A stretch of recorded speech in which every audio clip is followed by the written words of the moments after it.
Welcome back, guys, to the channel. This is going to be the review for Spider-Man Remastered PS5 from your favorite unknown French toast Canadians. We're live from my mom's basement. Today we have TK with us. TK, what did you think about the game? Hi everyone. Well, first off, I love this game. Like, this brings back so many good memories. Like back from the Spider-Man 2 day games, and I just loved it. Like even the opening, how it starts, where it's like, yeah, we know you're Peter Parker. You're already Spider-Man. They already skipped through all that part where they're like, you know what, you got this, and the game just literally puts you in this amazing opening cutscene where it's just like, and then it just sets off, and then it's like, there you go, have fun. So I really enjoyed this, man.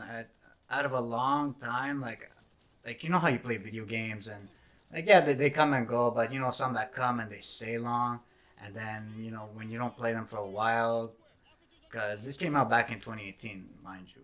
So if you getting back into it now, especially, you know, like you know how it ends, you know how the story is, but you know just going back into it, it's one of those rare gems, man. And to be honest, like I really enjoy my time with this. How about you?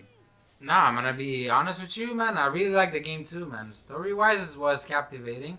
Like we are discussing a little bit earlier, potentially there's some parts of the game I would have remade. Yeah, that's true. I think they didn't focus enough on villains we're used to know. Yeah, Like the fights you had against Scorpion and Rhino. I feel like it wasn't complete because you didn't really fight each of them.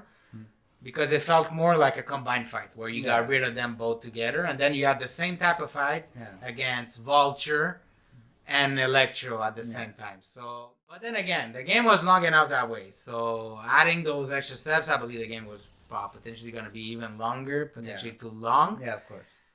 But hey, man, I still had a blast on the game. Gameplay to me was pretty easy, man, to be honest, man. Because since the beginning of the game, once you drop, the games let you know how to play the game. And throughout the game, I didn't feel like it was invasive for me. It's very simple, very easy going. Like you already know from the get go, from the start, they really let you know. Going through the city of New York, it's just amazing. It's captivating, especially now with the PS5. You have the dual sense with the adaptive triggers and the motion sensor on the remote. Just you're swinging and you feel like you feel the swing in your hands. So you know it's really. And it's funny that you bring that up because I wasn't thinking about it until you just said it. Because it felt so natural at some point because I spent so many hours playing the game. I've completely forget about the adaptive trigger, but you're absolutely right. When you press it, it does feel that you're more into the game. And I believe it is a great addition. But mainly the remastered, what I realized right away from the original one, graphic-wise.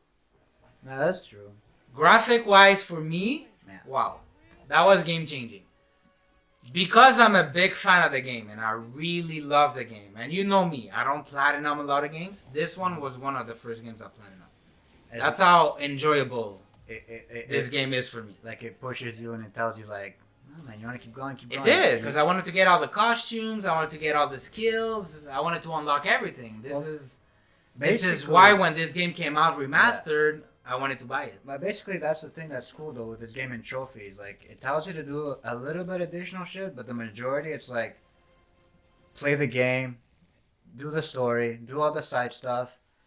And to be honest, by once you're done with it, and if you are a completionist, like if you're really just going after everything, I can guarantee you could get a platinum on your first playthrough. Now, in terms of pricing, this is where I got a little bit mad with Sony. Yes. Wow, man. You cannot even buy the game separately, TK. No, I mean... You have to buy the Ultimate Edition, Miles Morales, if you want to have the Marvel Spider-Man. It comes in a combo, I admit. It's a bit hard, especially me, because, you know, back then, like, we already had it, like, the PS4 edition. We didn't think back then, okay, you know, we have it already. Like, why would we spend another much? So I'm like, you know what? Maybe down the line they'll have it separate and probably cheaper. Then again, I was like, all right, I'll buy it. But for now, I said the same thing, man. I know. But now I was just because I just wanted to play Miles Morales. Back then I was just hyped to play, you know, the continuation, not to replay the whole story over again with the DLCs. So I just wanted to play Miles. I'm like, maybe later down the line, it'll be its own separate thing. That's the only one, unfortunately, you can get Spider-Man Remastered for now, until Sony says otherwise. But eventually, if you get the Ultimate Edition, don't forget, you get the Marvel Spider-Man Miles Morales also, which is a continuation from the original game, Spider-Man, which I believe is going to be a great integration to the Spider-Man 2 that's coming up in 2023. 2023. If I'm not mistaken, yeah. Here you go.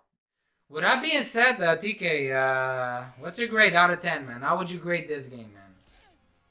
To be honest, like, cause I'm coming from a fan's point of view, cause like I said, I grew up with Spider-Man my whole life, from the animated series to all the games going up forward. So, and this game brought back memories. I gotta say, I really enjoyed it. The gameplay wise, the mechanics, and the whole story also was new, which was amazing. Especially Insomniac, that was like, wow, like they made such an amazing game. To be honest with me, I give this game a 9 out of 10, and it's one of my favorite console exclusives. I'll have to agree with you, man. I'll have to give it a 9 out of 10. I really enjoyed the game, the story, the gameplay, the mechanics. So 9 out of 10, guys. This is my final review for the game. 9 out of 10 for Spider-Man Remasters. Hope you guys enjoyed this, and see you guys with Spider-Man Miles Morales.